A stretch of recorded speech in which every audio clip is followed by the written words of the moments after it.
out. No one wants to fight for Israel. His hand.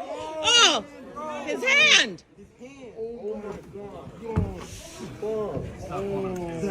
Sir.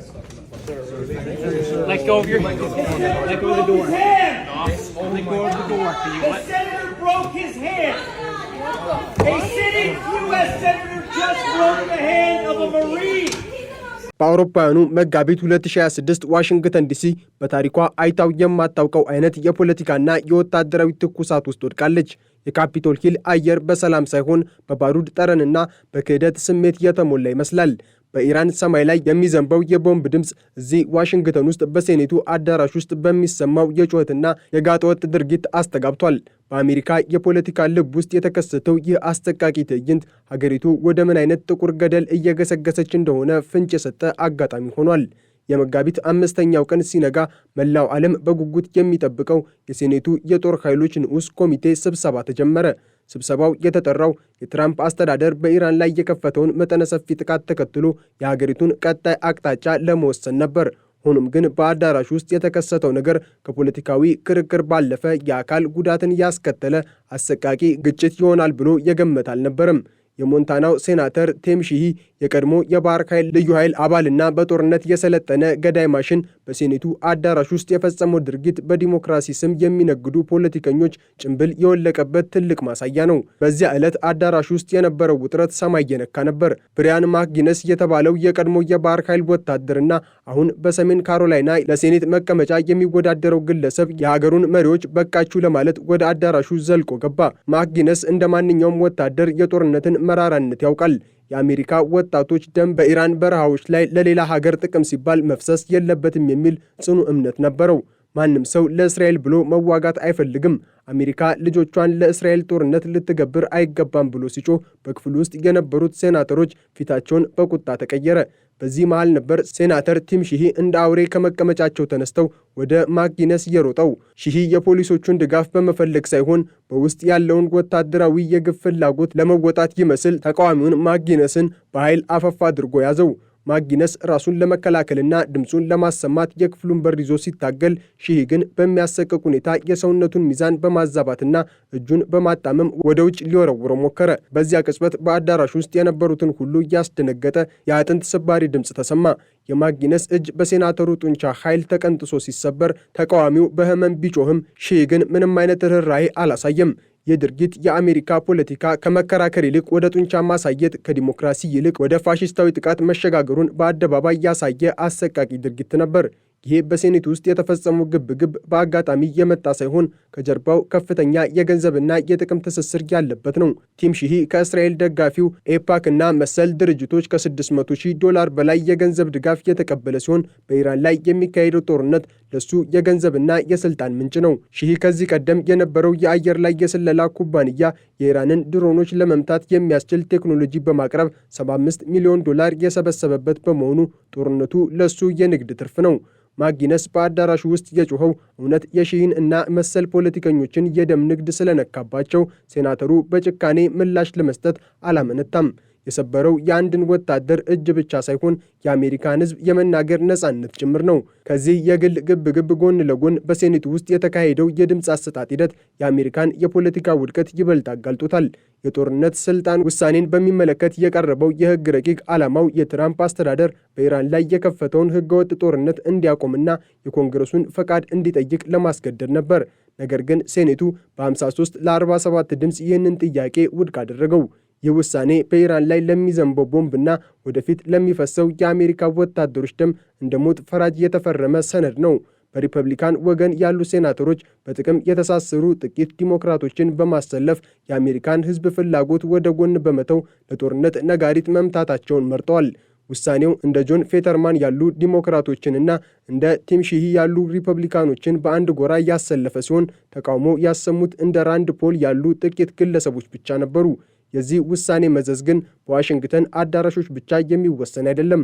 አሁን አሜሪካ ከሩቅ የአየር ድብደባ ባለፈ እግረኛ ጦሯ ወደ ኢራን በረሃዎች ለማስገባት በዝግጅት ላይ ትገኛለች።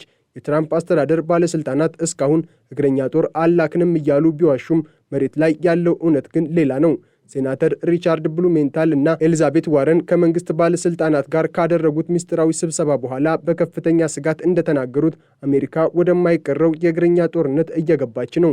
የአገዛዝ ለውጥ ለማምጣት የሚደረጉ ጥረት በአየር ድብደባ ብቻ ሊሳካ እንደማይችል የወታደራዊ ስትራቴጂ ባለሙያዎች ይስማማሉ። ኢራን በቆዳ ስፋቷ በተራራማ መልክዓ ምድሯና በዘመናዊ የጦር መሳሪያዎቿ እንደ ኢራቅና አፍጋኒስታን በቀላሉ የምትደፈር ሀገር አይደለችም። ቴህራንን ለመቆጣጠር በመቶ ሺዎች የሚቆጠሩ የአሜሪካ ወጣቶች ወደ እሳቱ መጋለጥ ይኖርባቸዋል። አሁን ባለው መረጃ መሰረት አሜሪካና እስራኤል በኢራን ውስጥ የእርስ በርስ ጦርነት እንዲቀሰቀስና የውስጥ አማጽያን እንዲነሱ ከፍተኛ ሥራ እየሰሩ ነው። የኩርድ ተዋጊዎች በአሜሪካ ድጋፍና ትጥቅ በምዕራብ ኢራን በኩል ድንበር ጥሰው መግባት መጀመራቸው የአሜሪካ እግረኛ ጦር ለመግባቱ እንደ መንደርደሪያ እየታየ ነው። በኢራቅ በኩል የሚታዩት የአሜሪካና የእስራኤል ሄሊኮፕተሮች እንቅስቃሴና የሚጣሉት ቁሳቁሶች ጦርነቱ ወደ ምድር ለመውረድ ጥቂት ቀናት ብቻ እንደቀሩት ያመለክታሉ። ይህ ማለት ደግሞ በሺዎች የሚቆጠሩ የአሜሪካ ወታደሮች በሬሳ ሳጥን ተጭነው ወደ ሀገራቸው የሚመለሱበት ቀን ሩቅ አይደለም ማለት ነው። የኩርድ ነጻነት ፓርቲ መሪዎች ከአሜሪካ ባለስልጣናት ጋር ግንኙነት እያደረጉ መሆኑን መግለጻቸው ወረራው ቀድሞ የታቀደና አሁን ወደ ተግባር እየተቀየረ ያለ መሆኑን ያረጋግጣል። የሚገርመው ግን የትራምፕ አስተዳደር ይህንን ሁሉ ጥፋት እያዘጋጀ በሀገር ውስጥ ያለውን ተቃውሞ የሚያፍንበት መንገድ እጅግ አሳሳቢ መሆኑ ነው። ዋይት ሀውስ እና የሀገር ውስጥ ደህንነት ሚኒስቴር ተቃዋሚዎችን የሀገር ውስጥ አሸባሪዎች በማለት መፈረጅ ጀምረዋል። በሴኔቱ አዳራሽ ማክጊነስ ላይ የደረሰው ጥቃት የዚህ አጠቃላይ ጭቆና አካል ነው። በአሁኑ ጊዜ በአሜሪካ ጎዳናዎች ላይ ጦርነቱን የሚቃወሙ ዜጎች እንደ ጠላት እየታዩ ነው። በቅርቡ በሚኒያፖሊስ አንድ ነርስ በድንበር ጠባቂዎች መገደሉና የዋይት ሀውስ ባለስልጣናት ግድያውን ትክክል ነው ብለው መከላከላቸው ሀገሪቱ ወደ ወታደራዊ አምባገነንነት እየተቀየረች መሆኑን ያሳያል። ስቲቨን ሚለርን የመሰሉ ባለስልጣናት ተቃዋሚዎችን ገዳዮች እና አሳዳጆች በማለት የሚሰጡትን መግለጫ ፖሊስ በዜጎች ላይ ኃይል እንዲጠቀም ፈቃድ እንደ መስጠት ይቆጠራል ብለዋል። የህግ ባለሙያው ስፔንሰር እንደገለጹት መንግስት የመጀመሪያው ማሻሻያ ወይም ፈርስት አሜንድመንት የሚሰጠውን መብት በመጣስ ሰላማዊ ተቃውሞን እንደ ወንጀል እየቆጠረው ነው። ትራምፕና ረዳቶቻቸው ስለ ጦርነት የሚሰጡት ማብራሪያም እርስ በርሱ የሚጋጭና የተዘበራረቀ ነው። በአንድ በኩል ካሮሊ ሌቪት ኢራን አሜሪካን ልትመታ ስለነበረ ቀድመን መታናት ትላለች። በሌላ በኩል ደግሞ ትራምፕ እስራኤልን ለመጠበቅ ነው ይላሉ። ማርኮ ሩቢዮና ፔት ሄግሴዝ በየቀኑ የሚቀያየረው መግለጫቸው ጦርነቱ ምንም አይነት ግልጽ ዓላማ እንደሌለው ያሳያል። ዓላማው ግልጽ ባልሆነበትና መውጫው ባልታወቀበት ጦርነት ውስጥ የአሜሪካን ወታደሮች መማገድ የታሪክ ትልቁ ስህተት ነው። በሊቢያና በኢራቅ የታየው ውድቀት አሁን በኢራን ላይ በከፋ ሁኔታ ሊደገም መሆኑ ብዙዎች ቢናገሩም በዋሽንግተን ያሉ ጦር ወዳድ ፖለቲከኞች ግን ጆሮ ዳባ ልበስ ብለዋል። ፕሬዝዳንቱ የነጻነት ጊዜ መጥቷል እያሉ ቢናገሩም እውነታው ግን የሺዎች ሞትና የመካከለኛው ምስራቅ መፈራረስ ነው። የመካከለኛው ምስራቅ ቀጠናም በዚሁ ጦርነት ምክንያት ወደ ከፍተኛ ትርምስ ውስጥ ገብቷል። ሂዝቦላህ ከሊባኖስ፣ አማጽያኑ ከኢራቅና ከየመን የሚያደርጉት ጥቃት አሜሪካን ወደማያልቅ አዙሪት ውስጥ እየከተታት ነው። አያቶላ አሊ ካሚኒ መገደላቸውን ተከትሎ ሂዝቦላህ እስከ መጨረሻው እንደሚዋጋ ቃል ገብቷል። እስራኤል ወደ ደቡብ ሊባኖስ ምድር ወረራ መጀመሯ ደግሞ ጦርነቱን ይበልጥ አወሳስቦታል። የኔቶ አባላትም ሳይቀሩ ወደ ግጭቱ እየተሳቡ ሲሆን ይህም የሶስተኛው ዓለም ጦርነት ስጋትን ከምንጊዜውም በላይ አቅርቦታል። በሳውዲ አረቢያና በተባበሩት አረብ ኤምሬትስ ላይ የሚሰነዘሩት ጥቃቶች ደግሞ የዓለምን የነዳጅ ገበያ በማናጋት ዓለም አቀፍ ኢኮኖሚያዊ ቀውስ እየፈጠሩ ነው። በሴኔቱ አዳራሽ ውስጥ የተፈጸመው ግጭትና የማክጊነስ እጅ መሰበር ለአሜሪካ የወደፊት ዕጣ ፈንታ ትልቅ ምልክት ነው። አንድ ሴናተር በአደባባይ የዜጋውን አጥንት ሲሰብር፣ ሴኔቱ ደግሞ ያለምንም ርኅራኄ ጦርነትን ሲመርጥ ሀገሪቱ የሞራል ልዕልናዋን አጣለች ማለት ነው። የሞንታናው ሴናተር ሺሂ ሁኔታውን ለማረጋጋት ነው የገባሁት ቢልም ቪዲዮው ግን የሚያሳየው የሰለጠነ ወታደር በሲቪል ተቃዋሚ ላይ የፈጸመውን የግፍ እርምጃ ነው። ይህ ድርጊት አሜሪካ ከውጭ ጠላቶቿ ይልቅ በውስጥ ባሉ መሪዎቿ እየተሸነፈች መሆኑን ያሳያል። ወደ ኢራን የሚደረገው የእግረኛ ጦርነት ጉዞ አሜሪካን ወደማትወጣበት ረግረግ እየከተታት ነው። የትራምፕ አስተዳደር ፈጣን ድል እንደሚቀዳጅ ቢመጻደቅም የኢራን ጂኦፖለቲካዊ ሁኔታ ግን ይህንን አይፈቅድም።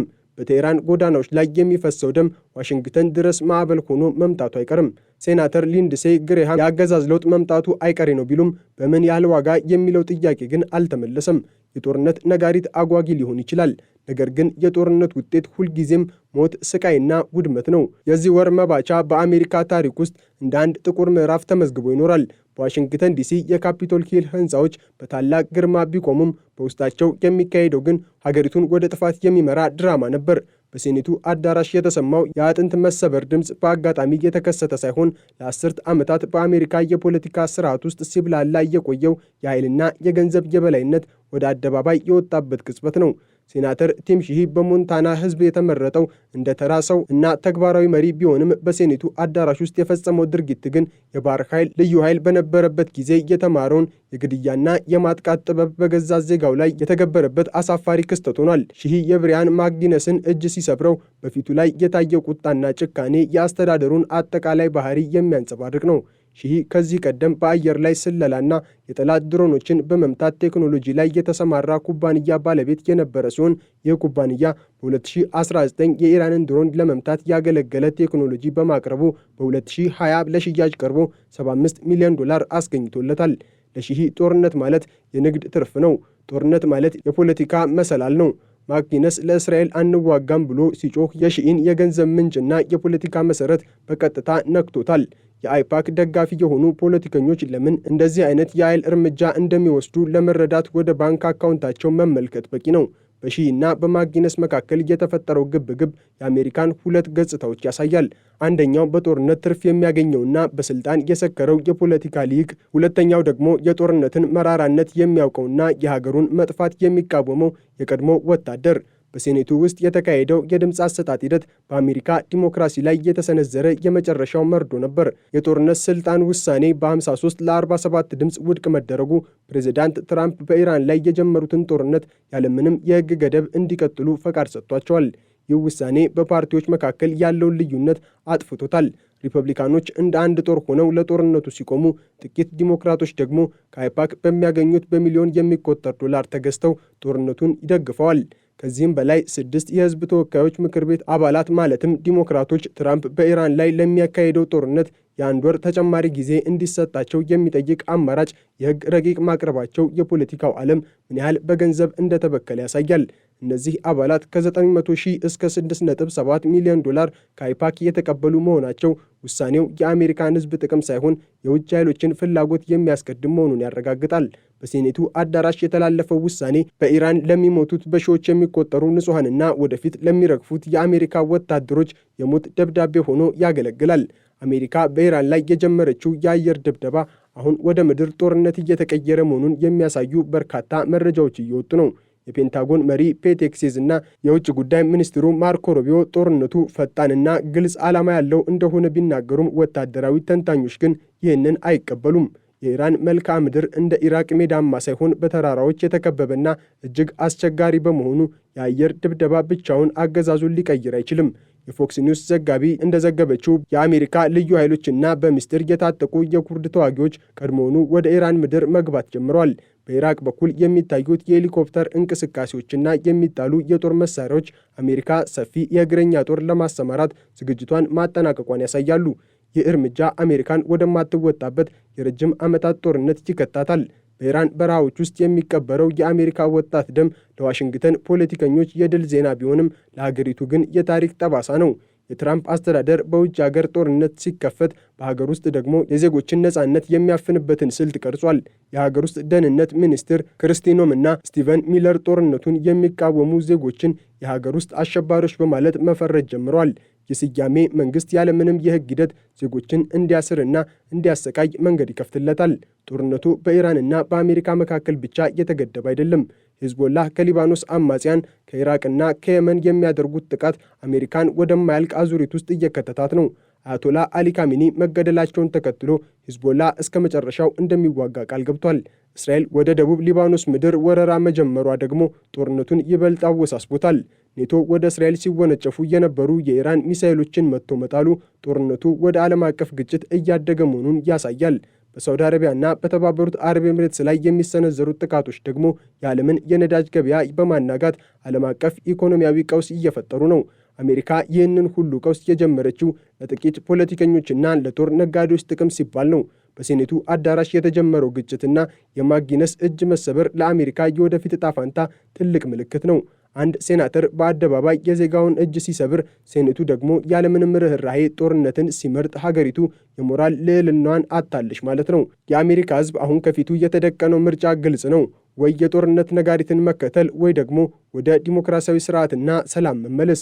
ብሪያን ማክጊነስ በህመም እየጮኸ ቢወጣም የጮኸው ድምፅ ግን የብዙዎችን ጆሮ ከፍቷል። አሜሪካ ልጆቿን ለእስራኤል አትሰጥም የሚለው ጩኸት በዋሽንግተን አዳራሾች ውስጥ ቢታፈንም በጎዳናዎች ላይ ግን እያስተጋባ ነው። ጦርነቱ በኢራን በረሃዎች ላይ ቢቀጥልም በሀገር ውስጥ ያለው ተቃውሞ ግን እያደገ እንደሚሄድ ይጠበቃል። በአጠቃላይ ይህ ወር በዋሽንግተን ዲሲ የታየው ትርኢት የአሜሪካን ዲሞክራሲ ውድቀት በግልጽ ያሳየ ነው።